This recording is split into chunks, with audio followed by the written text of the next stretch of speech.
I love that. How fun is that, guys? How you guys doing? Another good night on the Florida swing, but hopefully it ends quick because it's kicking my butt, man, with all these tough courses. Yeah, it's been brutal. But by the way, welcome in to Closest to the Win, episode 5, the Honda Classic. This is a Hammercast network production, and we are so excited to be here. And we're so excited. We just lost the pro. And so hopefully he'll be back in. He's having maybe a technical issue, but we do have Nick, the guru. How's it going, Nick? Pretty good. Another nice Tuesday night. Happy to join you, talk some golf, and hopefully win some money, whether it's through DFS on DraftKings or maybe a couple of nice outrights, or maybe we get lucky with that straight forecast finally. You know how close the straight forecast came last week. Oh my God. A lot of razor thin stuff, man. We were right up on it, not quite there, but pretty close. I think everybody had something working. I had JT. I had all the JT. I had all the Rom and Bryson, as well as DJ. But with both Bryson and JT up there, I was really close to getting that 1-2. All I'll say about last week, I won't harp on it too much, is had he not just hit that water ball on 4, I think final round would have been completely different. I think that just completely changed everything. But it's hitting the low score when you need to hit the low score, minimizing your mistakes, but making sure that the mistakes you make are timely and you can recover from them. And that was just a really awful time to make one, but it is what it is. Yep. JT, what was he? 12 under the weekend? Oh, that was disgusting. Yeah, he tied the low 36, I think, on the weekend with that, and could have even been better. I mean, that was just a monster round, or set of rounds, I should say. I mean, especially since he didn't really have anything going on the front 9 on Sunday until he started till right at the end of it. So anyway, it was amazing. Hopefully, Pro was able to come back on. But let's get everybody set up for the Honda Classic. Once again, this is one of the hardest courses in the PGA, wouldn't you say? Top 5 hardest course? Definitely. And everybody wants to talk about the bear trap, but what's interesting to me is they have a nasty set of 3 holes on the front too. There's a stat that since 2007, the toughest 3-hole stretch on a non-major course. So Quail Hollow for the Wells Fargo is number 1. You've got 8, 9, and 10 for Pebble at number 2. You've got the closing 3 at Muirfield, number 3. You've got the bear trap, number 4, but then you've got 5, 6, and 7, number 5. And in terms of strokes over par, they're within 1/100th of each other. So basically, if the back doesn't get you, the front might. So yeah, it's a bear and a half. Big bear on the back, little bear on the front, whatever you want to call it. But those 6 holes are just nasty, and it's 4 par 3s and 2 par 4s. It's crazy. And Pro just made it back in. Hey, I honestly don't know what happened. I was jamming out to the tunes, the music, and then it was just like stopped working. So I was panicking, but I'm back now. Sorry about that, gentlemen. No. You're here. That's all that matters. Well, by the way, I don't have a beautiful backdrop behind me because I am in a hotel in Wisconsin right now. And so, but the show must go on, boys. The show must go on. Hey, so we're talking about the course, Pro. Yeah. Bermuda grass, Bermuda greens. Last year, Sung J M won it. It's a par 70. We know there's 144 in the field. It's just under 70. It's 7,158 yards. There's only 3 holes on this course over 500 yards, yet this is so demanding and so grueling, and this course can suck the life out of you. There's 2 par 5s, 4 par 3s, and of course the 12 par 4s. Hole 10 I love because it's been converted to a long par 4, and it's over 508 yards. And there's the controversy I have, and I don't understand, is I was told, or I read that Jack Nicklaus said that they did lengthen hole 18 to 608 yards, but it's not on the official scorecard, so I don't know what to believe. And so if that is the case, that's going to make the bear trap a lot harder than it. People think they're going to get an easy birdie hole. As a matter of fact, 18 last year, 31% birdies. And that might be a little harder to come by if they did lengthen it 54 more yards, but I just don't know if they have or not. I'm going to go with what Guru says, and says he's going to leave it at 554. So either way, it's still a nice, crazy closing hole, and it should be fun to watch whatever transpires. Yeah, and Man, this is another one of those courses I just can't wait to watch. The wind, Pro. What'd you hear about the wind? I mean, I can't like if as far as Thursday, Friday, it looks like we're okay, right? Everything's going to be fine, and then they set up the 35 miles an hour on Sunday.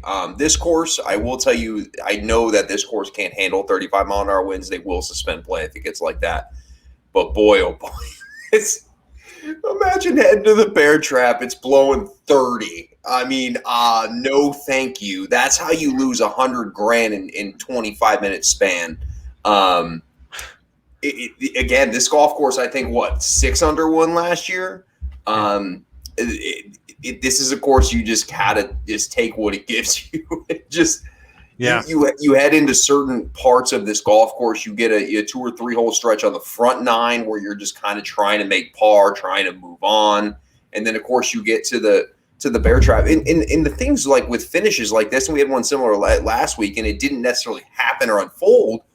But these are like you can play your whole week and be right there, and then just shit the bed on the last 2 or 3 holes, and then boys last week it was almost $3 million for first place. I mean, we're talking, you lose 2 or 3 strokes down the stretch, you're talking of hundreds and hundreds of thousands of dollars. Yeah. And if it's blowing 30, who the hell knows what's going to happen? Right. And you brought up Sung J M winning last year, and the year before that was Keith Mitchell, and the year before that only twice in the last 10 years has the winner had double digits under par. Pretty much it's under par every time, and this year with the wind blowing what we think is going to be the way it's going to be blowing, I think it's going to be 5, 6 again. And so I don't know, what are you thinking, Guru? Something like that. I mean, for the last 10 years, it's been like a over 100 to 1 shot to win. And there's a 500 and a 300. So yeah, with the weather, I would say, go big or don't bet at all, probably. Cause I think the, 20, 30, 40 shots are probably no good, but yeah, 6, 7, 8 under par, maybe. But I mean, it was 4 at the Arnold Palmer last year and was crazy. It was 6 at the Honda. It wasn't so bad, last week, but yeah, I mean, maybe 8, but 6 is probably a good number for now. But the article tomorrow, I'll have a better idea, and still have to dive into some tee times and stuff like that. And I'll put something on paper. I've been running pretty good with cut projections and number to make the cut and stuff. So hopefully I have it all cracked out tonight until I can publish tomorrow. That'd be awesome. So let's go ahead and talk about the model. Let's talk about the key metrics and why for this course and for this field. And so, let's talk about it. So there's a lot I really tried to jam in this week, but there's only so many places you could put it. So it's one of the few weeks in, since I can remember, and I want to say that probably goes back to the fall, that I really didn't do like a traditional odds component. I sort of used that and sort of modified it. I stuck a bit of a Nicklaus component in place of the odds, and then I factored in what I assumed the weather would be, the shorter course, whether it's a 70-71, kind of factored in the yardage, and then I bumped up the wind too.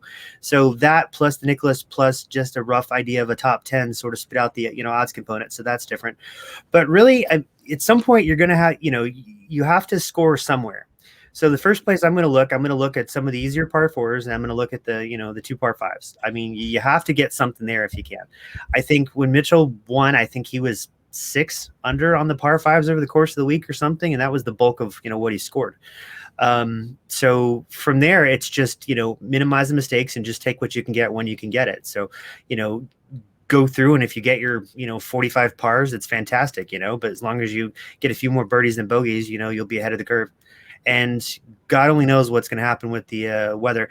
I think there's probably a little bit of an advantage maybe Thursday morning, but I'm not really sure if I'm going to the point where I want to recommend stacking tee times, but I probably would lean a little bit that way at the moment.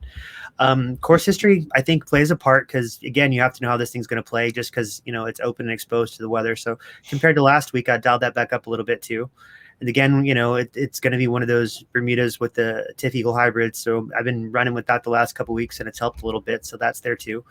And, proximity plays a part, bogey avoidance, 3-putt avoidance, stuff like that, normal stuff we've been running with. But I'm pretty happy with where it came out. I mean, all in all, I mean, it's still a little top heavy, but based on the chaos we expect and based on just the fact that the field is a little weaker, I would expect that. But there's some good prices and some good numbers, especially as far as DraftKings in that 20 to maybe 50 range in the model. So there's definitely good value to pop all around. You just have to hope we can lead you to the right ones.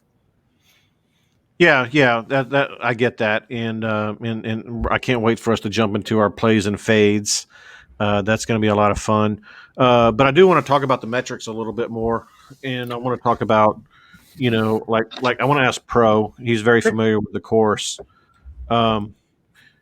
So my logic is, I'm thinking I want somebody that can scramble. I don't care how good you are hitting greens and how good obviously your approach. This is a classic ball striker golf course, and an approach shot is very important to Guru's point. But what about scrambling versus around the green? I think with the wind blowing the way it's going to be blowing, you're just going to have to scramble, because making par is going to be critical. It's there's 12 par fours, and I think they're going to be scrambling to make these pars. Can you talk about how much weight you put into the different metrics? Yeah, absolutely. So the one thing I do agree with, yes, certainly, strokes gained around the green, short game certainly going to matter this week. To me, I'm all into the green to regulation number. Personally, how many greens are we hitting? This is a ball striker's golf course. You named it. And the other thing that we hinted on is the weather. Ball strikers are the ones that excel in the weather due to being able to control their golf ball. And so I do think, while I do think short game, I'm a big into greens and regulation this week. Driving accuracy does matter at this golf course. This golf course is, you look at the number and you don't think it's overly long, but you look at the layout and you're like, okay, this is a long golf course. Right. But the thing is, there's been some guys that have not necessarily been long drivers at the golf ball that have consistently been great ball strikers. I think greens and regulation, but I do think going into the second thing, I would definitely say strokes gained around the green. Your short game is really going to matter this week, especially come the weekend if you're lucky enough to make it because of the wind. And if there's no wind, I'm going to be pissed because I'm really talking up the wind right now. But it's definitely forecasted to be pretty bad. So if that happens, it brings in a bunch of European guys that you like. It's kind of, you got to think, but if the wind does, it's an interesting thing. But I definitely think guys that are hitting greens this week, that would be the number one thing to me. But then followed, of course, around the greens. Right. You talked about the course is not a long course, but the layout is really difficult. It's like, I love the bear trap, and we could talk about that for a second, because it's a 2 par 3 sandwiched with a really weird par 4, because 16 is crazy. I mean, pretty much everybody tees off with an iron because of the landing area, and then they have to hit another ball over the water, and so that takes another driver out of their hands, and so for 3 straight holes, they're not even touching the driver. I find that interesting. Now, I kind of want to say I think 16 is a dumb hole. I really do. I mean, as far as I get it, it's just too quirky, and I think the pros think that too. It's almost like a video game golf. I just don't like the hole. Now 15 and 17, I have no arguments. Those are championship, but 16 to me, while yes, is super hard, it just seems too damn quirky. And there's a lot of guys, this is in their backyard, literally in their backyard, right? Tons of PGA pros that are skipping this event. And I'm not saying the course isn't great, but I don't think the pros appreciate quirky holes like that. You know what I mean? Especially you get into the courses that have these quirky par 5s where it's almost like a double dog leg where it kind of takes the advantage away. I do think that's off-putting to some pros. And 16 to me, kind of a dumb hole. It's going to be fun to watch, but when I look at the overall golf course itself, I question that hole. So how do you attack something, going in knowing that the course is a bear? You've got these, no pun intended, you've got these 3 nasty holes on the back. Do you go in just trying to get what you can get? Do you just go in just knowing that, you need par, or you just take whatever the day, the weather, the scoreboard gives you? It does. when you know you're going into a stretch of holes like that, you were just trying to survive. If you can get out of that stretch of holes, say for the week, or 2-3 over par, you're just trying to make par at worst. You don't want to put up the big number. And that's the thing. It's in a lot of the times on these hard golf courses like this, there's not a lot of birdie holes. You have to pick the spots, which is hard to do because, again, when we see you get down, you get a few over. But this is a golf course where even if you're 3-4 over early, you're going to have to grind because that's not going to give you tons of birdie opportunities. But yeah, to your case, when you step up to the bear trap, if you can go even par, even 1 over, you are happy. You are grabbing your shit and you're heading out of there. I agree. And you get to that 18th hole and hope it's not another 54 yards. And so, anyway, okay. So, one other final thing is I believe 15 of the 18 holes have water in play. And so very similar to last week's course. And so it's just going to be, it could be a real train wreck. And we talked earlier this week about the amount of chalk players. I believe half of the top 18 players missed the cut. And then that what 40 to 80 range, 45 to 80 range, what was it? 14 of 15 made the cut. Way different this week. Way different this week. Well, first of all, there's not a whole lot of chalk, and we're going to get into that in just a second. As you guys can see, we already have posted our top 15 projected players, and so you can jot those things down. And then here in a little later in the show, after we do our plays and fades for DraftKings, we are going to go through our optimal lineup and talk about that, and then some outrights and things like that. So without further ado, you guys got anything else before we jump into these plays and fades? By the way, Justin did send me his, so we'll quickly just put his down for the record. I just think that real quick we needed to touch on what the hell happened last week at number 4. Bryson with a cold top into the pond, a hosel shank into the jungle, and then Lee Westwood hits a 75-yard slice into a pond. It was probably one of the most ridiculous golf holes I've ever watched. And for 2 to 2.5 hours, 0 people wanted to win the golf tournament until Justin Thomas finally decided he was the one that was going to do it. Everybody was just vomiting on themselves all day long until the back 9. Justin Thomas, started getting it going. But my God, that hole was a train wreck. That was one of the best things I've seen on a golf course in a really long time. Yeah. And you know what? You might see more of that this week. The Bryson cold top is into the pond. Is just that was crazy. And I remember my phone was blowing up when all that happened because I actually missed that part. And I came back and I was like, what the hell? Because I had a straight forecast with JT and Bryson. And I was just sweating it out all afternoon. But when you mentioned both of those things happening, I was like, oh, shit. It was funny. Anyway. And so, well, we're going to let Guru start off tonight with the 10K. And once again, there's only a few 10Ks. And please, guys, and it is weird seeing some of the names that we're seeing in the prices that we're seeing this week because we're just used to seeing some of these guys that are in the 8 and 9K range that we're used to seeing them in the 6 and 7K range just because of the lack of quality in the overall field. And so this is going to be a lot of fun. And when I started looking at it, I was like, what? But then when Guru sent his model, I was like, okay, I can get down with this.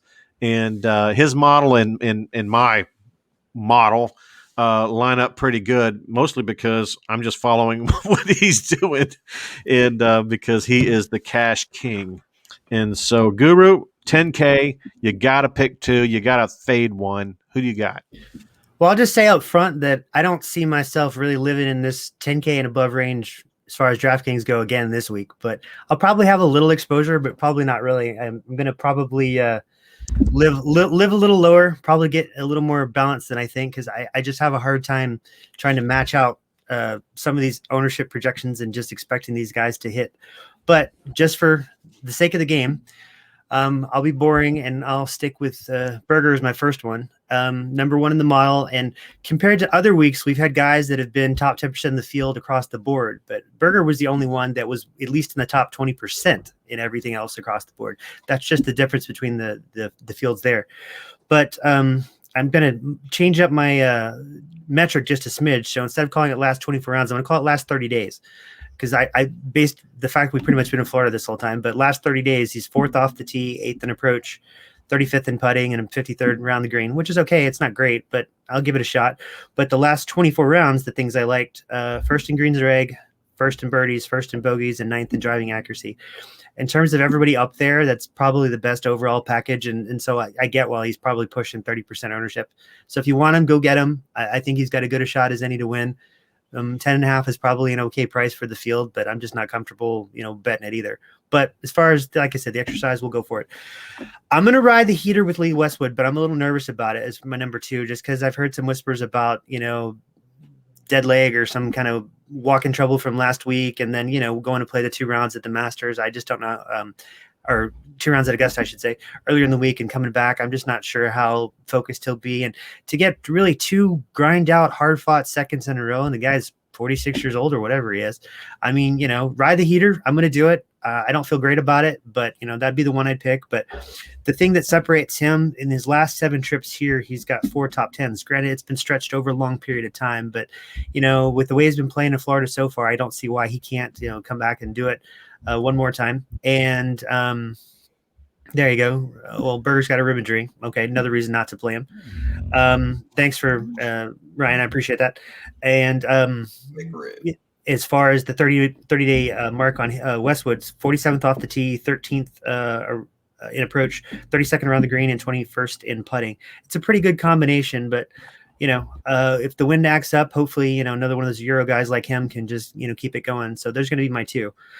So the roll of the dice that I'm going to fade our good friend Sebastian Sanjay M. Oh my God. Yeah. Top guy on the board, not gonna mess with it. Let's see. Last 30 days, first off the tee. Yeah. 80 seconds in approach, 108th around the green and 8th in putting. Last 24 rounds, he's 106th in pars. These are just things I really didn't like. And then the way he's played so far this year, he seems to be able to put 2 pretty good rounds, maybe a 3rd above average round. And then there's that mystery 4th round, whether it's Friday, Saturday, whatnot. If this is the week he strings all 4 together, he's going to come back and burn me pretty hard, but I'm going to gamble on the fact that he can't. And, the course history here has been interesting for most people because a lot of folks seem to have, a good 1 or 2 years, but they also have 1 or 2 really bad years. And after a really strong year last year, we throw the crazy weather on top of it. I just assume there'll be some regression and maybe he finishes, 20s, 30s, 40s. Hell, maybe even misses the cut. I don't even know what the odds are on that, but it's something I might consider. But yeah, I mean, again, we're all splitting hairs, but could have gone down to, Adam Scott or something like that, or even, mess with, Neiman or whatnot. But yeah, I'm going to go big and fade I'm for sure. Yeah. So our buddy goes on the chat. You can't fade Sebastian. I'm never going to live down Sebastian, am I? I think that's a done deal now. Yeah. That's hilarious.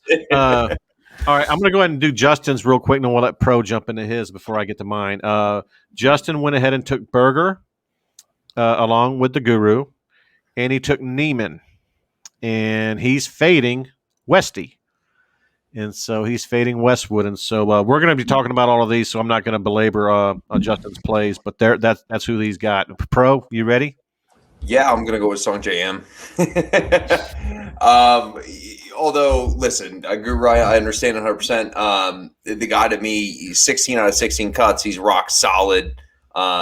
He's 10th in driving accuracy. He's hitting almost 70% of the fairways, 28th in greens in regulation. I feel like that's a nice recipe for this week. And of course, he was the winner last week. I just don't. This is totally a Sung J.M. show-up golf course. We always talk how he plays every damn week. He's probably licking his chops. He's like, okay, all the big guys aren't necessarily here. But I'm going to take him. I'm also going to take Daniel Berger. I don't know, rib injury. I haven't heard about that rib injury, but it's probably a real thing. But again, he's 9th in top 10 finishes for the year. He's playing well. I think this golf course kind of sets up for him well. He's 18th in strokes gained overall. And he finished for what, fourth or fifth. So it's hard for me not to go with Daniel Berger. The guy I'm going to fade is Lee Westwood. And it was kind of really to your point, though, Guru, is how long can we ride this thing for, right? And you mentioned he did make comments after the round that he's like, maybe it's catching up to me, I'm tired. It's hard to fade anybody here in this range because these are kind of the guys you're like, all right, but tied for four last year, so I don't have really any grounds for fading Lee Westwood, especially with his form. It's a feel. Yeah, so this is a gut one on for me. I'm gonna fade Lee. It's like I just and I feel you on that. My first one is going to be M, and first of all, he's starting to really click. We've seen it. Guru's dead right about one thing. He's proven he can do it really, really well for 2 rounds, and then he has a mediocre round, and he has a fall apart round, and that does worry me some. But he loves this course. He's won on this course in this field in the last 36 holes. He's number 1 off the tee, and so I think he knows how to get himself in position, and so I really like him here. The only thing that scares me in this field is M right now is 73rd in approach, and I put a lot of weight on my model for approach. As a matter of fact, approach got 40%. And so that's the only thing that scares me. But if he's off the tee, and he did start showing some pretty good approach numbers last week, and of course he was putting really well as well. So, the fact that he's 3rd in putting in this field, he's 1st off the tee, he's 12th in par 4s. He's definitely in play for me. And my second guy is Neiman. Neiman is number 1 in my board. He's 2nd off the tee. He's 5th in par 4s. He's 21st in approach. He's 34th in this field in putting, which isn't great, but it's the top, 20%. Yeah. And scrambling. I told you earlier I'm big into scrambling this week. He's top 3rd. He's 53rd overall, but I like Neiman because he plays really big on big time courses, and he's also really, really good in the wind. And with windy conditions on the forecast, it being a tough course, I believe he's going to come out and he's going to be ready to put up a good showing. So those are my 2 guys. My fade is also Westwood, and I just, first of all, I'm impressed. He has really impressed me. What he's done in the last couple of weeks is crazy, but you can't sustain that. You just can't. It's just hard. Even for the best of the best, it's hard to sustain that. And to his point, and we watched him, he looked tired. He was really emotionally drained. The expectations on him. But the biggest reason I'm fading him is because of his price. I mean, he's now 10-6. He's going to have to pretty much win the damn thing to pay his value. And I know that Guru's sitting there smirking because he's picking him to win it. At least he's one of his plays, and he's going to have to. And so for me, on the classic field, for me, I would rather have Neiman at less expensive than Westwood. And the only reason I'm fading Westwood is, number 1, the price. Number 2 is I'm still not going to be shocked if he doesn't withdraw. I mean, this tournament's a beast, and he's tired. And so I still think there might be 1 or 2 more withdrawals this week. And so it's going to be interesting to see how that plays. But I have to fade someone. I'm not going to fade Neiman. I'm not going to fade Berger. I'm not going to fade M. And so it's pretty much got to be Westwood. And so that's kind of just math. So that's where we're at on that. So it looks like we have 2 Neimans, 2 Bergers, 2 M's, 1 Westwood, and 3 Westwood fades. Oh, this is going to be fun. This is going to be so much fun. All right, let's go to 9K. We'll let Pro open it up. 9K, buddy. One of my favorite picks this week, Shane Lowry. Shane Lowry's been playing well. He 21st here last year, tied for 8th last week. seems like a guy that again, if conditions become what we may suspect them to be this weekend, this is a rock solid player. Not a guy I would pick all the time, but I feel like his form and the kind of he does have a history around this golf course. I do like him at what 9,200. Somebody that I really like is Taylor Goosh. Again, been playing. I mean, the fact he had a T5 at the Players last week was really impressive. The way he held together on the weekend. Again, this is form, right? I really do like him coming in this week. He tied T38 here last year. Again, so this is a young player who has a ton of game, who's kind of under the radar because we have tons of guys that we talk about that are in that young gun kind of phase. He's kind of the one that's a little under the radar. So I will go with him, and I'm going to go with Chris Kirk. You're taking 3 9K guys, huh? Yeah. Oh, yeah. Can I not have 3 9K guys? I'm going to take Chris Kirk. We're doing 8 and 7, so we'll do 3, but we're going to give it to you. Oh, okay. Please let me have Chris Kirk. You got it. He kind of fell apart over the weekend last week, but he still finished T48. He missed a cut here last year. But again, this guy is coming back from what was taking a significant time away from the game to kind of get himself right. He's a fantastic ball striker. I like him around here a lot. And then my 9K fade is going to be, Russell Henley. Russell Henley, I'm going to go ahead and fade. This is more one of those gut ones, guys. But I feel you even look at our model when you make these picks? Yes, I do look at the model. But again, I got to go with what the hell I feel. I can't just say, hey, this guy's on this model here. I respect the model. However, we got to go with what we got to go with. I'm going to go ahead and fade him. That's going to be my fade in the 9K range. So why are you so the fact that he's number 2 in approach, he's number 1 in par 4s, he's number 6 in scrambling, all those things in his history, he's won here. I mean, he's made the cut 4 straight tournaments. That all that stuff is just thrown out the window? No, absolutely not. I'm gonna fade Russell Henley, and we'll see what happens. Okay, that's okay. It's gonna be funny because when you hear my fade of Lowry, it's gonna be even funnier. We have to put a bet on it. That's fair. We can do that. Oh God, I love it. This show. This is so much fun. All right, Justin, real quick. Justin went with Tringali in 9K, and why wouldn't he? He's number 2 in our model. And he's at the bottom range of the 9K, at 9,100. He also went with Shane Lowry, and his fade was Russell Henley. And so we have 2 Henley fades, and here I am on Monday saying, "Hey guys, I'm really liking Henley," but hell, what do I know? But I find that interesting. Guru, what about you? What do you got in 9K? Well, I'll just let the cat out of the bag right now. My fade is Russell Henley too, so that's going to be 3 for 3. Let's go! All right, damn it! Try to shame me for picking Russell Henley as perfect for me. This is setting up perfect for me. So the 8 times he's been here, so 13th he won. He got 44. He got missed the cut, 43rd, 24th, 20, and 8th. For that kind of price, I need to be pretty convinced he's going to hit a top 10. I'm not saying he can't or won't, but if I have to pick somebody out, he's the high kind of maintenance guy that I'm bottom of the 9K range, and he's number 2 in our model.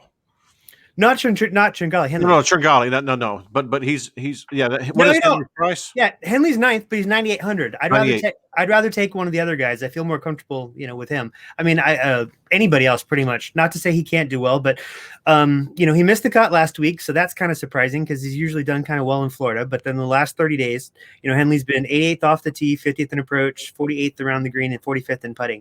For a $9,800 guy, when the top guy is 11, I think the numbers need to be stronger. So I'm not comfortable paying it. So he's going to be a fade for me. Not to mention when I kind of cooked up my little weather shorter course cocktail, whatever he was like in the mid 80s. So that was like kind of the clincher for me. So yeah, 3 for 3 on a Henley fade.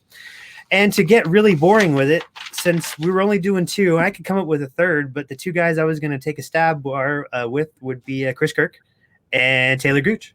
So I guess Pro and I are sharing notes again. But as far as Kirk, last 30 days, he's 21st off the tee, 27th in approach, and 7th around the green. He's got some pretty good numbers. The putting's always going to kind of lack, but, it is what it is. And he's done pretty well in Florida over the years. And if you bank on him being in better form with his life all cleaned up and all that good stuff, I mean, I'd make some sense, and I'm willing to ride it. 9,000 is a little high for me, but if he pops off and does what he can do, because he's scored in Florida throughout most of his career, so I'm okay with that. And then Gooch, the last 30 days, he's 19th in approach, 21st around the green, and 15th in putting. Where he's lacked has been off the tee, but if the shit hits the fan, so to speak, this weekend, the off the tee won't matter as much, just as long as you keep it in play and get it to where you need to and minimize your mistakes. And the last 24 rounds, he's 12th in eagles and 6th in double bogeys. So, he's going to pop off a big one and hopefully minimize the bigger one the other way. So, yeah, it made sense to me. Not to say I don't like some other plays in the 9, but if I was going to pick a third one, yeah, it would be Shane Lowry for sure. But Gooch and Kirk are the two I like. So and Gooch is number 8 in the model, so I get that. And Kirk is actually number 6 in the model, so those make sense. For me, I'm going with our number 2 guy in the model, and I'm going with Tringali. He's been playing really, really well, and he's number 2 in your model, our model. He's number 2 in my model. He's not bad at anything in the last 36 rounds. 17th in approach, 23rd in putting, 27th off the tee, 18th in par fours, and he's 22nd in scrambling. And he's played some pretty tough courses. To your point you were making about Henley last week, I'm not counting anybody missing the cut last week in that tournament.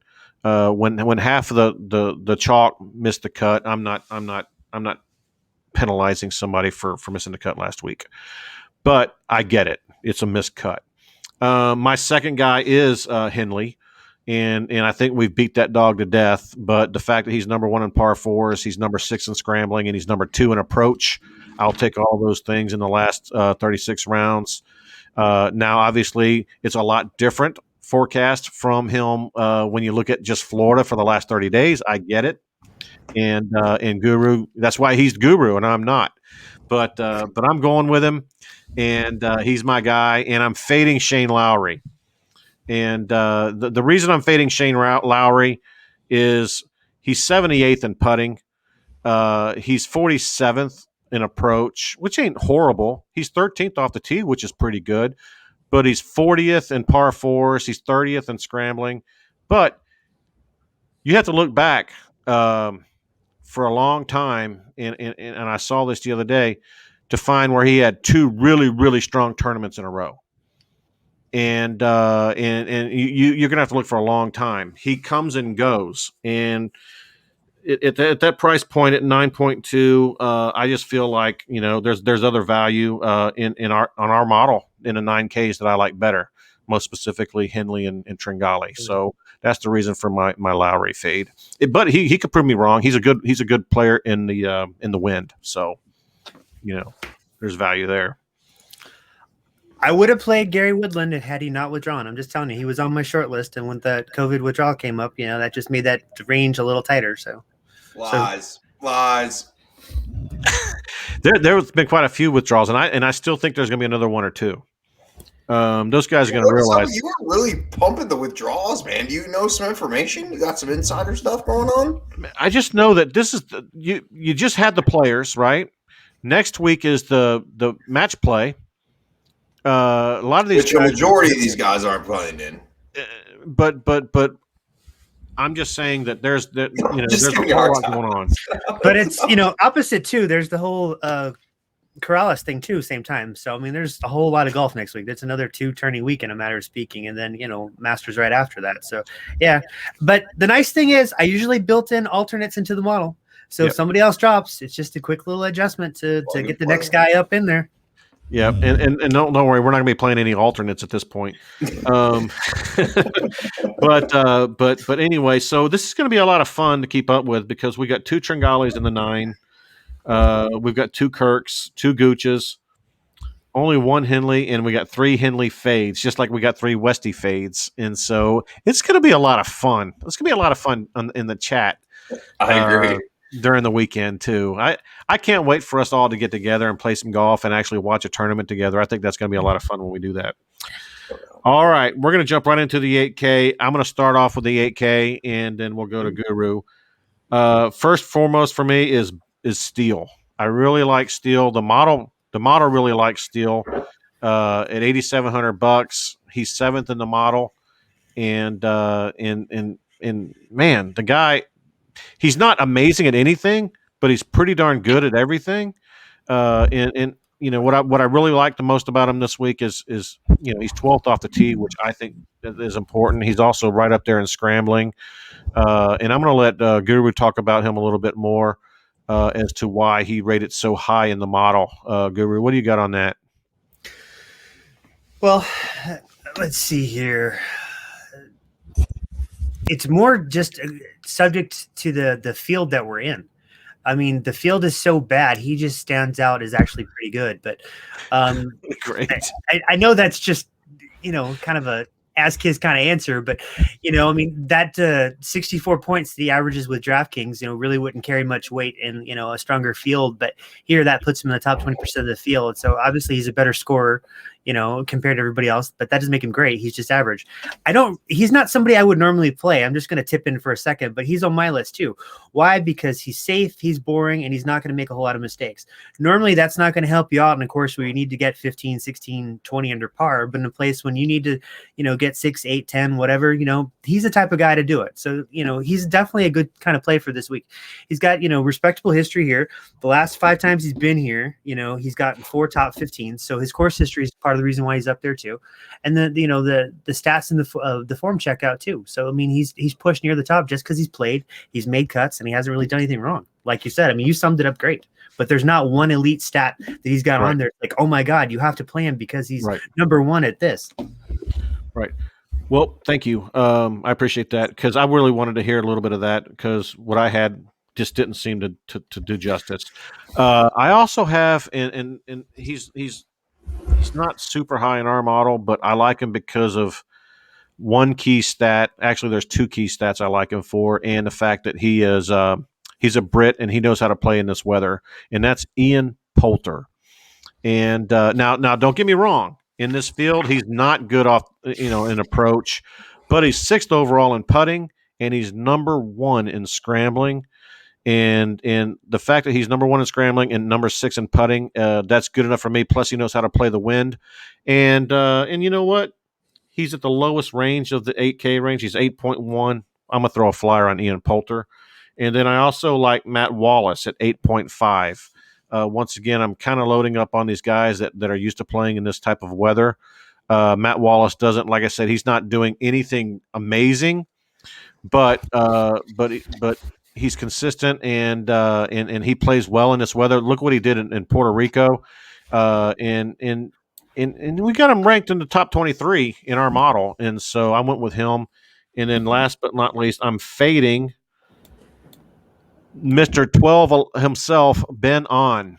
And I know Ben On seems to be a horse for this course, but I can't get over how bad his form is right now. And I mean, right now in the last 36 rounds, I mean, he's 150th in putting. 150. There's not 150 people in this field. I don't even think it's you could look back 3 years. He's 150th in putting. That's and he's 108th off the tee. He's 82nd on par 4s. His best stat right now is 55th in approach. And so I don't care. You say horse for the course and blah blah blah blah. His form is terrible. And so I'm fading that guy, especially at even though he's only at the bottom of the 8K range. I think he's going to miss the cut. I think he's going to put 6 in the water somewhere.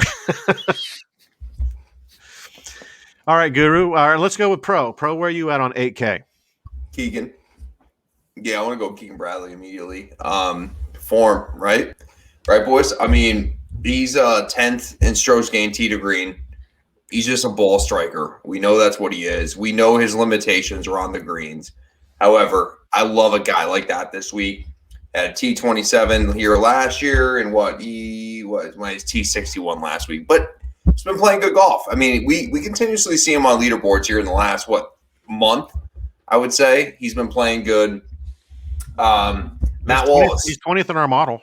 Yeah, and I'm with Matt Wallace too, to be honest with you. I love the way Matt Wallace plays hard golf courses. We know Matt Wallace is kind of like the grind go. I mean, he's not a guy that's going to light up a bunch of birdies. He's not a Scotty Scheffler, okay? But we don't need a Scotty Scheffler this week. I love Matt Wallace, his strokes gained, putting. He's 33rd. You love to see it. He's a guy that I think he didn't play last week, but he missed the cut last year. So this is more of a gut pick for me. We can pull out stats from, but again, I feel like course knowledge and previous, how you've played previously, it certainly needs to come into the forefront here. However, this is just a gut pick for me because outside of that, Matt Wallace, there's not a whole lot of other reasons to pick him here. But I will go with him, and I'll go with Dylan Fratelli. The one reason I like hate Dylan that Fratelli, guy now. Oh yeah, but listen, he shot 5 under at the Players last week on Sunday. Moved himself up the leaderboard. He has been really good. He's fantastic around the greens. He's 9th in strokes gained around the greens. He's just kind of a guy that this is the kind of tournament where he will compete in, right? We kind of know he's going to make cuts. He's going to make himself money. By the way, he's the kind of guy that I wish I was, where you could just like have some top 15, top 20s, cash $100,000 paychecks. Like that's what I want to, but now, it's too late for that. But the fade in the 8K range, in my notes, and they say one thing: playing like ass, and that's going to be Ricky Fowler. So Ricky Fowler is going to be my fade based off he's playing like ass. And I don't think I need to say much more. You guys have seen him lately, and so that's what we'll do at 8K. Did you have a third AK play? Yeah, Keegan, Wallace, and Dylan Fratelli. Oh, Fratelli, that's right. I tend to forget Fratelli because of what he did to us on our show now. That's fair. That's fair. Justin had Wallace and Keegan, and he didn't have a third guy, but this is funny because he sent me his picks, and he said he's fading Fowler, and his notes are sucks. Yeah. Square seems to add up. I think you guys changed. I think you guys shared note. Change the format of the show, man. Playing like ass is putting it nice, according to the comments. I'm hearing a lot of people talk about Ricky right now. All Falcon Day. Ricky Fowler so lost. He's asking his wife for directions. He stinks. He's playing like ass is putting it nice. And a lot of other shows are kind of beating up on Ricky Fowler. But I will say this: he's done well on this course. He's missed 2 out of the last 3 cuts, but the 3 last times he's actually played here and made the cut, he finished top 6 was his worst finish. Well, the other thing is, too, though, this is his last chance to make Augusta, really, outside of maybe a Texas Valero Open. But he has to have a good week. Otherwise, he's not going to be headed to Augusta come April. Yep, and that's why I think he's going to be focused and he's going to try to win. And you know what? He can play in the wind too. So I was thinking about fading him, but I don't know. There's a part of me that still says he's got the pedigree, and everybody's down on him. And who knows? Maybe he'll pull something out. And so where do you have him, Guru, in our model? Where's Ricky here? Let's go find him, shall we? Do. Rick's 27. See, that's not bad right there. The model has him up there. But that's relative to the strength of the field. I know, but he's a terrible player, and he's strength. Well, yeah, he's struggle busting right now, but yeah. Well, anyway, I'm not. I didn't fade him for that reason, but I thought about it, but then I just said, you know what? A lot of people might be on because he's got good course history here, but I'm not buying it right now. Guru, 8K. Well, I'll keep the party going. So I faded Ricky Fowler too. We've got in 10, 9, and 8K. We have 3 fades of the same player. Well, it makes things easy. It basically comes down to the last 4 years. He won, he missed the cut. He was second, he missed the cut. He's either going to come out and kill it, or he's just going to continue to suck ass. I mean, that's it. We've summed it up. I'm not going to beat the dead horse. I mean, his last 30-day stats just aren't great. There's nothing better than 75th. And then there's some things in the 24 rounds that are pretty terrible, like the 113 for pars, 107 for bogeys, and 86 for greens and reg. I mean, I hope I'm wrong because I generally like him and I generally want him to do well. But I think he's going to take off on Friday, go make some commercials on Saturday, and get lined up for whatever he's going to do after he makes the cut. Yeah, I went there. I did. So now as far as the three I like, so since I seem to be piggybacking off everybody, I'm just going to keep that party going too. So I'm not normally a Steele gal, but I mentioned it, but I'm going to take Brendan Steele. Two things that I couldn't quite find fast enough. So he's 11th in total driving on the year, which is actually a pretty good, stat. I think it'll fit, fairly well for the course. And then as far as the odds go, I've got, I told you, I modified it and baked in sort of a Nicholas component to it. I know it's not a true Nicholas, but it's close enough. But he's fourth in the Nicholas aspect of it. I think the die's more predictive than the Nicholas, but the Nicholas still holds some weight. So those two things plus the stats we rolled off before that are just above average, are kind of a reason to pick him. But the one that stands out, he's ninth off the tee over the last 30 days. So that was good for me. Then the next one I took would be Sir Ian Poulter. For as bad as last week was, round one, the second round was better. And I actually tend to, being a Florida guy, if the wind takes off, I just don't think for as well as Westwood did again, I think the Euros are just going to get their shit together and somebody's going to come up and snag a pretty good round. I don't know who it'll be, but if you take enough of them, you're likely to, strike it rich with one. So Poulter seems like a good bet. And plus I think he's 65th. So I think he'll make the match play next week because Tiger's out, but I still think he's got some work to do if he wants to qualify for some other stuff. So I think he's motivated like Ricky, but the difference is I'm more convinced Poulter will get it done and Ricky won't. Though I was a little disappointed in his performance at Puerto Rico a couple weeks ago, so that kind of let me down. But like some other folks, I'm willing to give him another shot and hope that this is the one where he gets it done. But the last 24 rounds, he's 5th in pars, 33rd in bogeys, and 17th in doubles. So when he's making mistakes, he's not really making a whole lot of them. And then he's 5th Nicholas when Steele was 4th. And then as far as the condition aspect of it, size, length, par 70, par 71, that type thing. And with the increased wind, he was 11th. So it checks out. He seems to be worth using. The wild card for me was trying to come up with a third one. And this isn't a guy I've normally been on, but I'm going to go. This isn't a guy I haven't normally played. I'm not taking Ben on. I'm going to take Cam Davis. Yeah, I like it. A lot of folks have been on. I got off, I think, a week too early, but then I've been off. But the way this kind of week checks out, I'm willing to give another flyer back on. He was 17th in the conditions aspect of it. He got an 8th last year on the course. I realized that 8th last year probably means he'll miss the cut this year. But, if he did it once, in theory, he could do it again. But last 24 was 6th in driving distance, 2nd in eagles, and 10th in birdies. So when he's going to score, he's going to score. And, he should have the length to, get the par fives. And then the last 30 days, he's 42nd off the tee, 28th in approach, and 58th in putting. So that was a pretty good size, thing there. And if I really was going a fourth guy, I'm not going to lie, I probably would take Ben on. But, we're only going 3. But I'll table the Ben on conversation for a little later in the show. All right. Man. Well, at least you picked Steele and Poulter, who I had.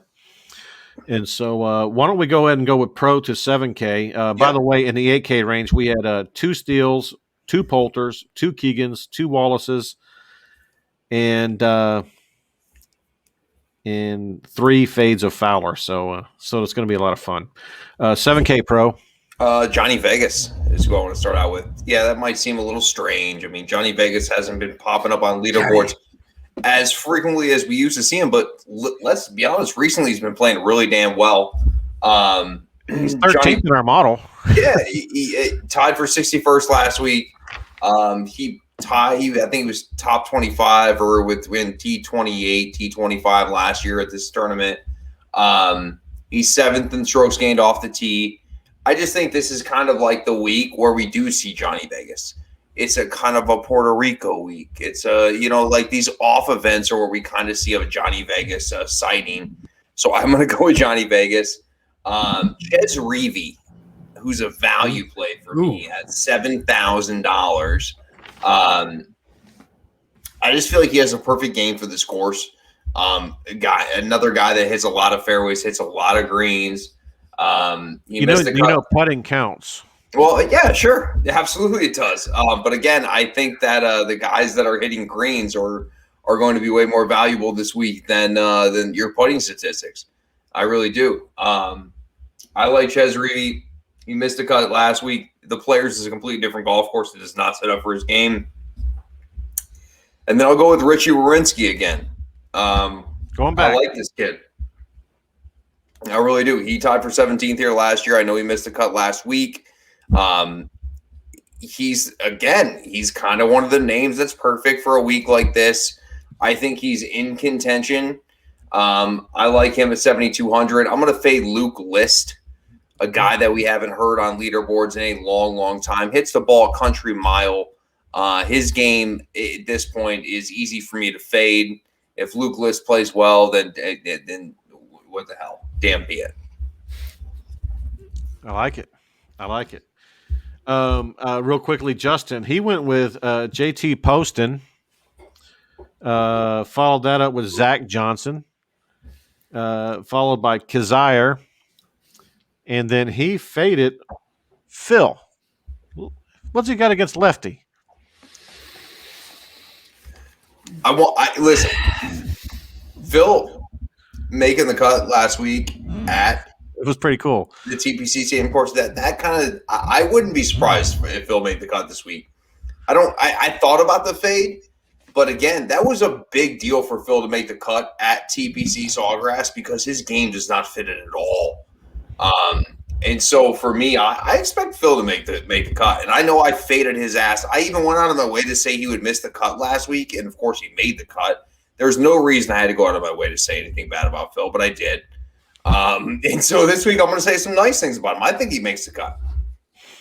Well, Ryan brings up a good point in the chat. He says Phil can par this course all day long, and so we'll see. But I believe in the model, and the model has him not making the cut, and I also have him not making the cut. But we'll get into that after Guru does his 7Ks. So I guess if he's team no putt, then I guess I'm team 40-something, not going to eagle, just going to keep parring it out. So I'm going to start with our good old friend, Mr. Kevin Streelman. So last 30 days, his numbers are actually probably a little sneaky good or sneaky better than you probably realize. So he's 23rd off the tee, 39 in approach, 34th around the green, and 74th in putting. In the last 24 rounds, he's 17th in driving accuracy, 13th in greens and reg, and then he's mid-30s in pars and bogeys, and then 43rd in birdies. He's 9th on the Nicholas aspect of the odds component, and then he's 9th on the way I drew up the weather and the size of the course and stuff like that. So he's solid. He's not going to get to 10. He's going to probably go 69, 70, probably 4 straight days, but depending on how bad it is, could be top 10, could be top 5. Maybe he'll go top 30. I have no idea, but I'm going to take him. I'm going to ride on Justin's coattails, and I'm going to keep hitting Mr. Zach Johnson. One of these damn days he's going to hit. Shorter course. He's just, at this point, you just want to make a cut, right? Yeah. 7K range. Yeah. Yeah. So, 7,400, he's 16th in the model. The 6 times, he's been here 8 times and he's made the cut 6 times. So, I think he, does okay with the course. Now, granted, again, he's a little older, so it's a longer period of time, but, Zach Johnson won a British Open. So obviously he can play in kind of, tougher conditions. Last 30 days is 46th off the tee, 54th around the green, and 5th in putting. And then the last 24 rounds, he's 3rd in bogeys, 28th in pars, 21st in birdies, 40th in driving accuracy, and 20th in greens and reg. So, it's pretty solid, nothing spectacular. He'll probably make the cut, probably finish somewhere between 20 and 30, but, he'll give me some points, and I'll probably use him in DraftKings for sure. Then the third wheel, which is a new one for me because I don't normally use this guy, but he's been pretty solid, and he kind of another one of those boring, gonna make the cut guys, a little older too, played the course before. So I'm going to take Michael Thompson. 24th in the model, 7,500. So last 30 days, he's 33rd off the tee, 47th in approach. His short game's a little lacking, 70th around the green and 77th in putting. But I'm taking him for the last 24, where he is 5th in accuracy, 11th greens and reg, 7th in birdies, and 5th in bogeys. And then, he did win here in 2013. And then, he's got 6 additional, cuts that he made So I think he's another one that likes the course, knows how to play the course, not going to make some of the stupid mistakes. And he's, played some decent golf, over the last, 12 months or so. So yeah, he's my third. And you got a fade? Oh yeah. There we go. Totally forgot about that one. That was an interesting one for me, but I'm going to go on the reverse course history angle. So I'm going to fade Mackenzie Hughes. So he is 62nd in the model, which isn't really a huge fade, but he was down there enough. But, he got second last year, but prior to that, he got a 66th, 59th, and a missed cut. I think he's probably somewhere in between. I don't think he's second again based on what he's been playing, but I don't think he's necessarily just going to squeak by over the cut. He's probably 30s, 40s, whatever, but I'll take my chances with somebody else. But his last 30-day numbers that I don't like, he's 97th off the tee and he's 118th around the green. That's just a bunch of crap exactly all fucking day. It's a horrible field. Yeah, the comment just came in, man, this field is horrible. Yeah, it is horrible, but I think it's going to make it fun to watch because they're all equally, don't get me wrong, I love Berger and some of these guys at the top, but it's going to be fun. The weather's going to make it fun. I like that fade as well. Exactly, Guru. Nick's right. The weather's going to make this thing epic. As long as they don't postpone or stop it for an extended period like the tourney a couple weeks ago. If they have to, pause it for a brief period of time, that's fine. But I don't want to. Sometimes I don't mind the, 2 under winning score and people are just getting their. It's like watching a defensive game in football. Well, yeah. I think that's kind of where we're at with this winning. So I mean, if the winds are, because it's not only Sunday that's going to be windy. Sunday's going to be super windy. But Saturday's supposed to be windy as well. I think, if this happens, 4 under could win the golf tournament. I really do think that. Yeah, I believe you, especially with the field not as deep as the previous fields. I mean, last year's field was considerably deeper than this year's, and 6 under was the win. And so I think you could be right. As far as 7K, I'm going to piggyback a little bit on Thompson. And I looked at the numbers and I looked at the Guru report, and he just looked too good there for that price. Sitting there at 7.5, and I really like him. As a matter of fact, I like him so much I may even put some action on him, maybe a top 20 or a top 10. And so there's a thought there. I'm going back to the well again with this guy, and it's just because the numbers are for real, and this is the kind of course he can do well in. He hasn't looked good the last couple of tournaments, but you cannot deny Neesmith.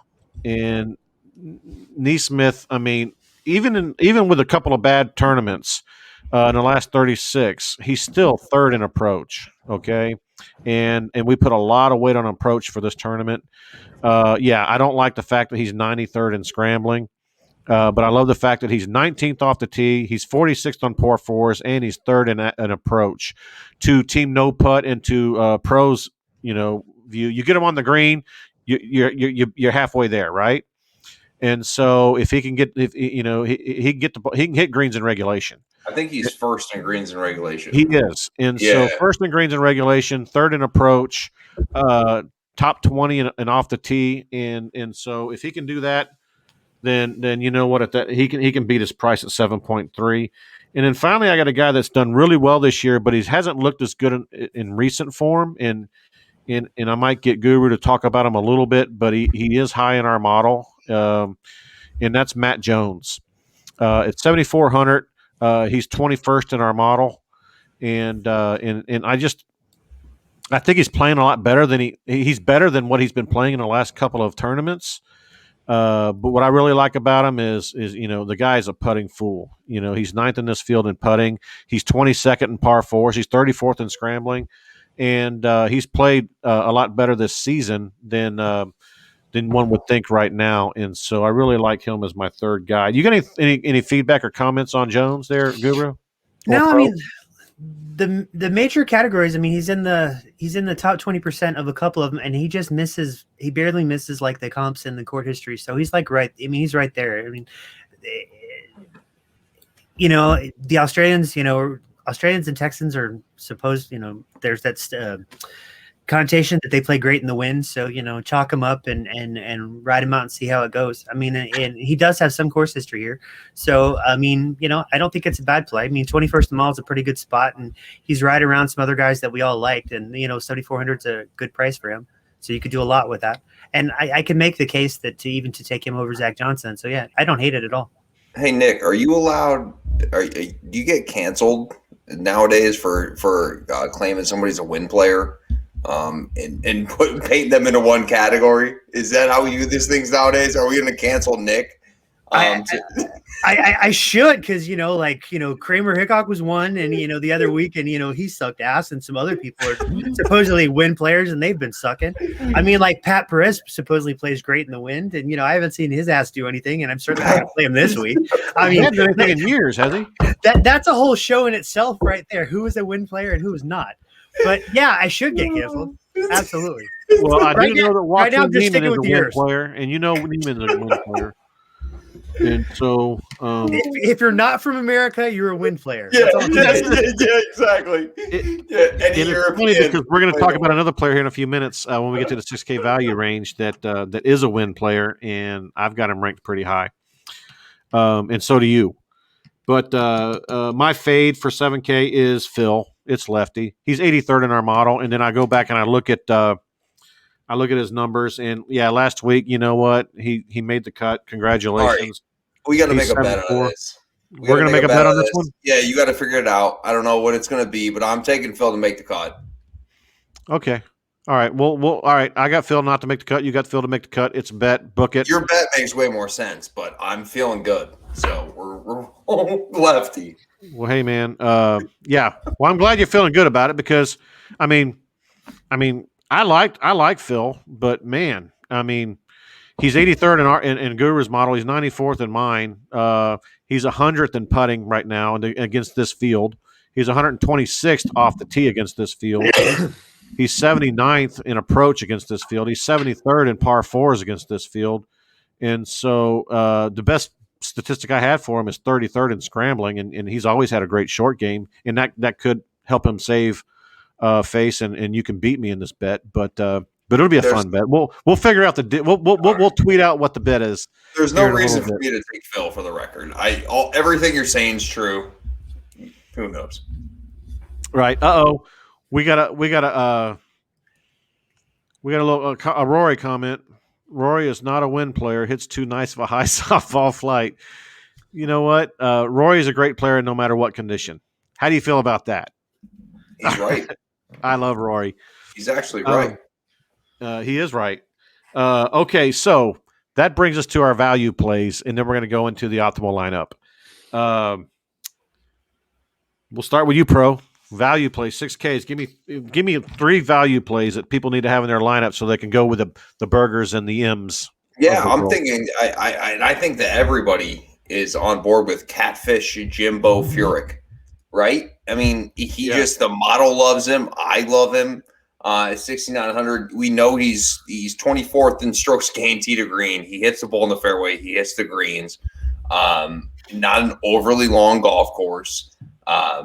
I think just fairways and greens is a recipe this week. I really do, and I love Jim Furyk at 6,900.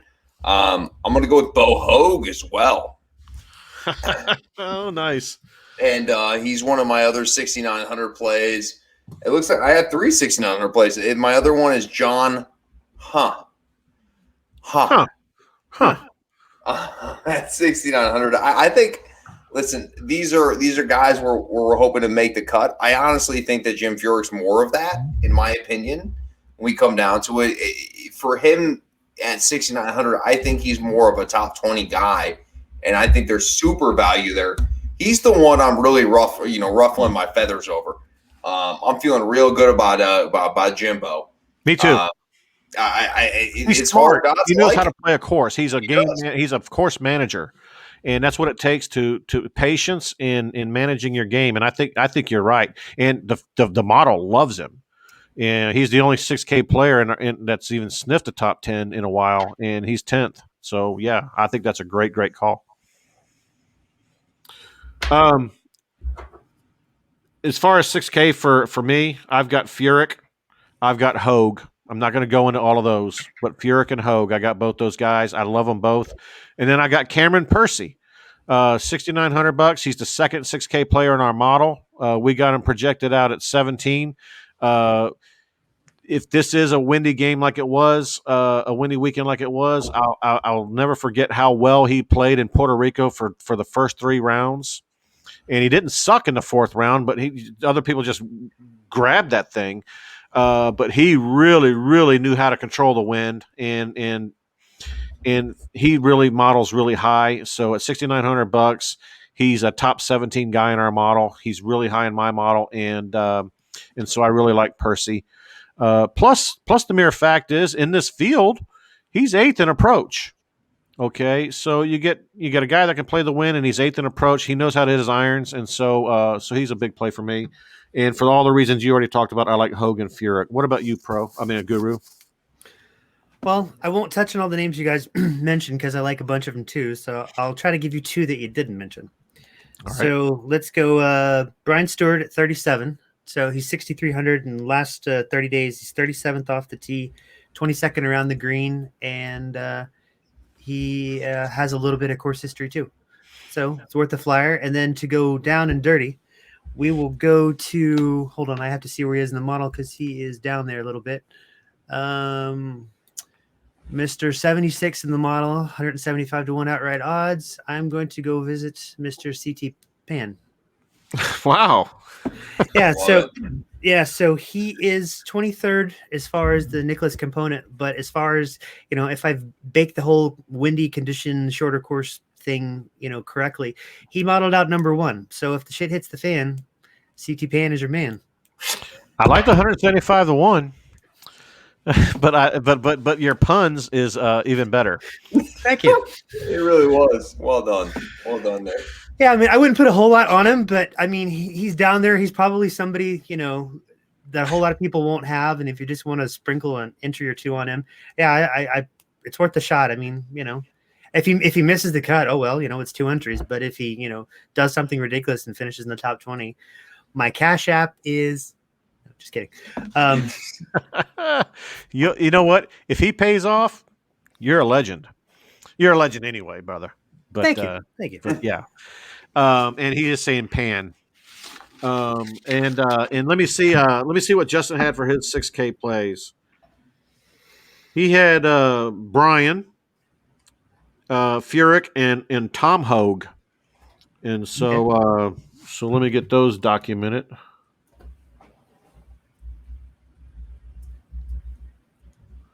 And who were the other ones that you actually had for your 6K reign, Guru?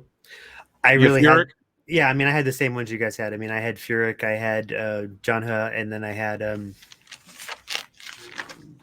God, I had like 6 of them written down here. Percy was my next one. I just went straight down the list because they made the most sense. Yep, that's cool. So those are our 10, 9, 8, 7, and 6K plays and fades for the Honda Classic. I really like the balance that we have. I think it's going to be a lot of fun watching these fades that we, the 3 Westwood fades, the 3 Henley fades. That's the one I'm going to have the most interest in. And so these are a lot of great plays. Let's go to optimal lineup.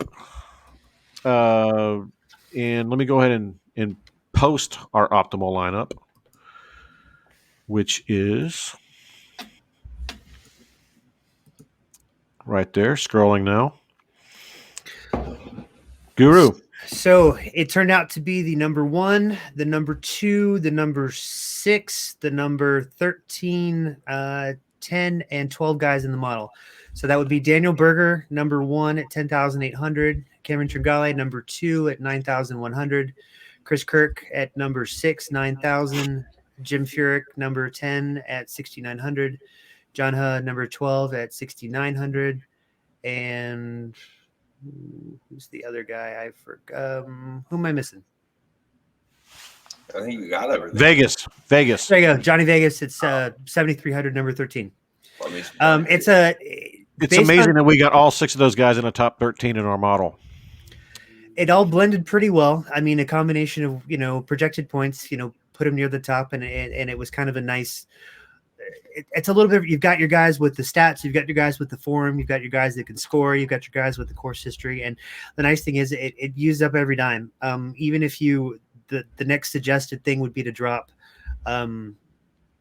Vegas and go a little lower in the model if you're trying to save a little bit of salary, but really the top 5 are all right there, and I think it's a pretty good mix. But again, it really all depends on how much you read into do you think Berger's rib injury is going to play a part or a factor? Maybe. If that's the case, then you bump down, but I think it's a pretty good model for the 6. And the nice thing is the projected points were over the 2017 and the 2019 totals. We had it at 523.6. So it's one of the higher numbers we've had. Most of the time they come up a little short. So feeling pretty good about it. I like it. I will be playing that lineup exactly because I just believe in our optimal lineup projections and how you put that together. Obviously, I'll have some variations of that lineup. I may sub Berger out with or Tringali out with Neiman. I may have some M in there, but some of those like the Furyk at 6'9" and Kirk, everybody at 6'9". You got 2 6K players in there, but they're projected outright in this field, and so I definitely love the optimal lineup, and I look forward to playing that and then working that as a base. Now, Guru, and in Pro, when you guys start your DK lineup process, let's talk process for just a second here, and then we'll talk about some of our outrights. One of the things I like to do is I like to create what I call a base pool of players. Do you guys follow that same program or format? You say, okay, here's my base of 10, 9, 8, 7K, and 6, and that's how you form your base. How do you, Guru, talk about how you form your base? Or do you go straight off the model? No, I mean, sometimes I do both, to be honest with you. I mean, they're guys that I really, really like, and I'll put down and kind of, it's easier to put them down like in the lower range when there's more players. But, when you have your 4 or 5 guys at the top, I mean, you do this enough. And, stacking 2 10K guys is never really going to be a good thing. I mean, every now and again it pays off. But most of the time, if you're going to pick one guy in the 10s, you pick one guy in the 10s or one guy in the 11s, whatever the case may be. And then, you pick a couple guys in the 9s. I mean, you just can't take, 5, 6 guys in the 9s because there aren't that many. And, you only have 50,000 to spend. So, pick a couple at the top and gradually work your way down and pick off, a few from there. But then, kind of I throw everything in a bit of an optimizer just because I make my own points and projections and stuff like that, just to see if there's somebody I'm missing. I may like a particular guy like Ryan Moore and Zach Johnson are interesting cases because, 173 and 174, but they're 15 and 16 in the model. I may prefer Zach Johnson at 16, but I may need the extra $100. So the model may tell me, or the optimizer, whatever, may tell me to use more just to save the $100. So that allows me to go get somebody at another price point. So there are guys that get added in after the fact that I may not have in there at the beginning. And then from there, I just kind of, I subscribe a little bit to that core cascade method that Yep. Rick Rengood kind of came up with. And there's some lineups that, I just sometimes I'll stack tee times too. And I know they came out before the show. I just didn't quite have a chance to put them in, but I'll make mention of that tomorrow in the article. So, and sometimes I'll stack, 2 guys from 2 different tee times and just kind of fan out the rest. So there's different ways you could go. I don't think there's a right way and a wrong way, but I think, when you refine your process, and it's going to be trial and error for a while. Sometimes I'll build from the bottom up just because sometimes I don't know who to take at the top, but I know there's some guys like this week is a really good example. There's some guys in the 6K range that I really, really like and I wanted. And, we've gone over them, your Furyks and your Huz and things like that. And if I want them, I may just put them in and then fan the guys around the top that I like. If I'm going to fade the 10s, and I've narrowed it down to 3 or 4 of the 9K guys and just kind of spread it around. It's pretty much the same lineup. I'm just switching out, Henley and Gooch and, Tringali and stuff like that. Yeah. And I'm kind of with you. I actually like fields like this one for DraftKings. And the reason is because I might go, like if I go to a max entry, let's just say 150 lineups, I may take my 3 top guys at the top and build around them. 50, 50, and 50, and build my cascade of player pools. And so But I'm definitely all about taking those value guys first and then working around them like you just mentioned. But I definitely like to because if you look at like the players, it's almost impossible to do that because there's so many good players. Here you can literally, if you wanted to, you can narrow it down to Neiman, Berger, M, and maybe Westwood. But I believe Berger, Neiman, and M are clearly the class of the field, right? Absolutely. And so it would be really easy to 20, 20, and 20 lineups with each of them. And then you work your way down to the 9s, 8s, and 7s. But you don't even have to do that because Neiman's in the 9K range. And so, or no, he's in the 10K range. But anyway, and then you, of course, obviously follow the model in as well. But, right here, Neiman is a must start. He will be in a many amount of my lineups, mostly because of the word of the day is wind. But he's also just a damn good player. So, do you have any particular strategy, Drew? I know you kind of left us for there a second there. No audio coming out of Detroit, my friend. Hello. There we go. There we go. All right, gentlemen. Sorry about that. It's okay. So what I like to do is identify that guy in the super value range that I really like, just to make the cut. Right. So if it's a $6,900, $7,000 guy, that's the guy I like to go with first. And then we can go back to the model and rely on the model a little bit, but pick guys that we like once you add a guy at $7,000, it gives you that extra money. All you want from that person is to make the cut. Right. I mean, I feel like that's what we're looking for. So I really like to build my lineups off that kind of, the guy that we really like at that low number, and then build off of that.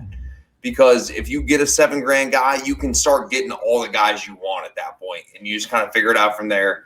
Again, I try to even when you go with that value guy, you still kind of want to build in the 9 to 8 range is the way I like to do it, unless there's somebody in the forefront that I love to win the golf tournament. I'm trying to build in the 9 to 8 range because you can pretty much get whoever you want at that point. Right.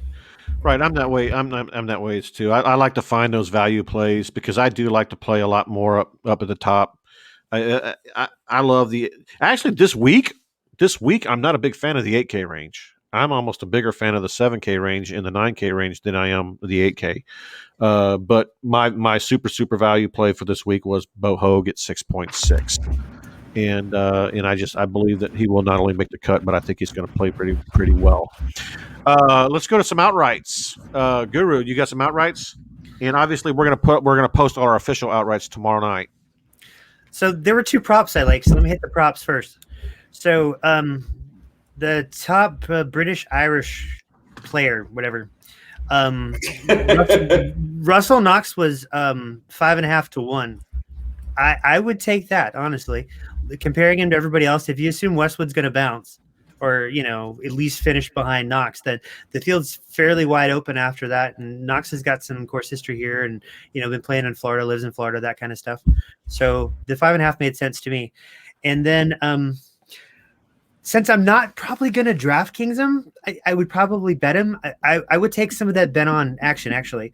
The 6 to 1 to top 10. And then for the top Asian, if you assume Sanjay is not going to do great or at least, have an off week, then again, that whole bet field is just kind of completely wide open there. He's 5.5 to 1 too. So I figured it was worth the flyer. I mean, if you pick a line of thought and go with it, if you go with that line of thought and you see what's open. So those 2 actually stood out to me pretty good. Then outrights were really interesting to me because, do you take the guys at the top or do you spread? It just depends. I always spread. Yeah, I spread a little bit too. And so I don't have as many props to go with. Oh my God. Well, no respect for that. I mean, Jesus, boy, I thought it was very well done. It wasn't bad. I'm looking for the buzzer, and I just don't have the buzzer here. So I was gonna do Shane Lowry at 28 to 1. Chris Kirk was at 45. Poulter was at 60. I was gonna take my boy Kevin Streelman at 70. Martin Kamer at 70. He's got a man crush on Martin Kamer for a while, and he's due for a bounce back. Johnny Vegas was at 80, and then I was going to take a piece of my boy CT Pan at 175. I love it. I love it. I love it. I love it.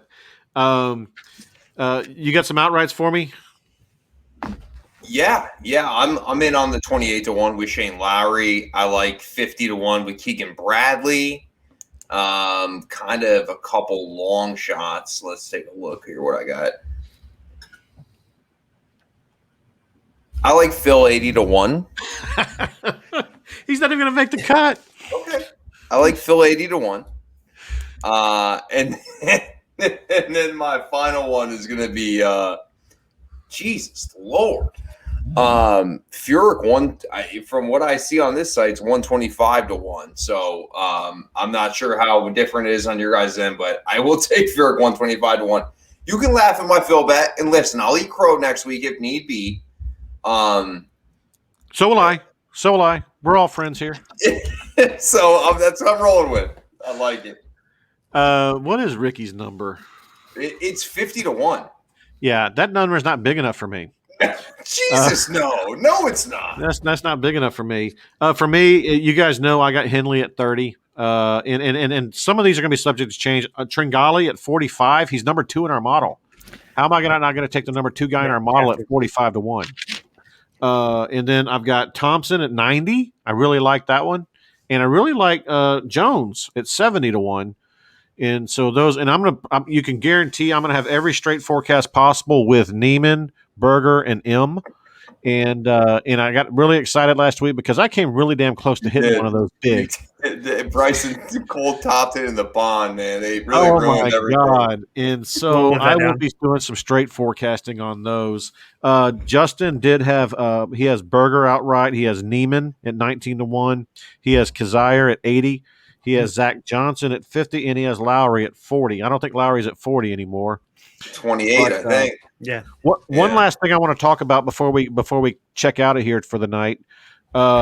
Last week, and I want to do this, even if we do it like a 5-minute deal, and I can do it if you guys can't get on. But I would like to each night. I know Thursday night we got our show. We'll be doing that show and talking about the first round and other things. But also doing a showdown lineup for the next day. And I did a couple of showdown analysis models last week, and they actually both showed up pretty well. And so I went ahead and did one for this week for round 1. And I'll just give you guys a real quick preview of what I came up with. For round 1, based on this field for the Honda Classic, Berger came in number 1. Number 2 was Cameron Percy for round 1, followed by Sebastian Sungjae M. Harry Varner III came 4th for round 1, followed by Lee Westwood and Tringali. And so there's your top 6. And then if you really want to get interesting, number 7 was actually Nick Taylor, and then Tom Hogue, and then you had Adam Scott. We didn't mention Adam Scott's name one time tonight. I find that kind of interesting. What are you guys thinking about with Adam Scott real quick? Go for it, Nick. He's due to bounce back. This is the kind of field he could bounce back in. I'm not sure. I guess it really depends on your perspective or desire for him to bounce back. I mean, him finishing in the top 20 would be pretty nice. Him winning the damn thing would be even better. I mean, he's probably the forgotten guy in the 10K range. So, I mean, I don't think he'll be very well played. I don't think he'll be very well owned. He's definitely very contrarian. I mean, if anybody could light it up and come out of nowhere, it would be him. So, I mean, I don't think it's a bad play, but, I would think top 20 was probably the upside realistically. I mean, I think he'll make the cut, but, I don't think the odds are great on a top 20. So that'll be a no for me, dog. We got Ryan saying he thinks Ben On will be a round 1 leader. Well, since I have Ben On to miss the cut, I can't agree with that one. But who knows? He is a horse for this course. If I wanted to, let me just see if I could do it real quick. Berger, find Cam Percy in here. We might be able to see if this top 6 will actually work. I don't know if it will or not. You get pretty close. There's Harold Varner Jr. or Harold Varner III. Sebastian M. It's going to be tough. Let me see here. We got Westwood. Nah, this ain't going to happen. Yeah. And But if you dropped a Nick Taylor, if he was 7, that should save you a couple thousand. Yeah, what's Nick Taylor? Hold on. You should ask draft. Because right now I'm at 6K. I got 4 positions filled. I got 6K per player, so I'm not going to be able to pull that off. But I will sprinkle in Percy, and that's just like our regular thing. I'll throw a few showdown lineups in there, and I'll have guys that people aren't thinking about for a showdown, like Percy and Nick Taylor and Hoagie and some of those guys. Varner. I think Furyk's the chalk starting of the lineup this week, in my opinion. That would be my starting point. 6,900, work from that. Yep. Sounds good. Guys, I know it's not a big name field, but it is a big time tournament. It's a big time golf course. There's going to be big time weather, and there's going to be fans in the stands. It's going to be a lot of fun. Also, some of the word was that they're taking a lot of the big grandstands down, and that might actually make the swirling winds a little bit more effective as well. And so it's going to be a lot of fun. I'm excited about it. I may be on the road. I will be on the road for our show Thursday night, but it will go on. We'll figure it out. And if Nick, if you can come on the show and talk about Showdown and what we saw, that'd be great too. Sure. And I know coming down the road here, we're going to have Jeff Feinberg on the show talking golf. He wants to come on one of those recap nights and talk about what happened that day and what to expect the next few days. And so that'll be a lot of fun too. But anyway, any final thoughts before we take off for the night? No, just be on the lookout for an article tomorrow. Check on the weather and see whatever kind of outrights we put out there and any kind of last minute additions, subtractions, maybe to the field. I'm with you. And I think there could be one more bomb to drop. It may be a small bomb, but there could be something out there. So right. Never hurts, but we'll be on top of it. Yep. One final reminder from me as well, guys. If you're watching this on YouTube, it would really do us a solid and make us feel really good about things. If you were to click on that little like or thumbs up button, feel free to subscribe to the page. You'll get contacted. You'll get notified every time we have a new video coming out. We do several of these a week, but it really does help us out. And leave us a comment. Here's the most important message of all: leave us a comment on the YouTube page. Who you think is going to win, and if they win, you get an autographed photograph of the winner. And one of our big fans, Ryan Henson, he just, hopefully he got his. I hope that turned out well, the Burger autograph. And we haven't had a winner since then. Guys, this is easy to – we're new. We're a new show. We don't have a large audience. We're growing, but we're getting on average 4 or 5 picks per week. In other words, the field's wide open. So just type on there. Daniel Berger, Sebastian M., whoever you want to put on there, and if they win, you win. You get shipped right to your house. There's nothing else you got to do except do that. It helps us out and it helps you out. So Ryan says it's already hanging up. I love that. Nice. Well, cool deal. Appreciate you guys. We'll be back Thursday night and at 5:30 Central, 6:30 Eastern time. And everybody have a good run. Watch out for tomorrow's tweets. Our final plays, our final outrights, the article, and the model will all be published tomorrow afternoon, and we hope to rock and roll. Ryan is saying he might do Ricky this week. I hope he does. Get up there.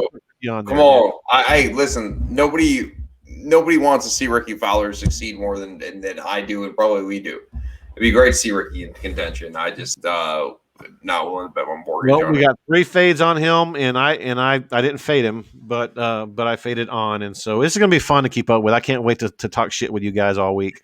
His outfit would look good on your wall, Ryan. His outfit would look good on your wall. So pick him. Go for it, man. Orange. All that orange, baby. All right, guys. Peace out. Thanks so much. Did you get all that? If not, make sure you head over to Hammercast.com.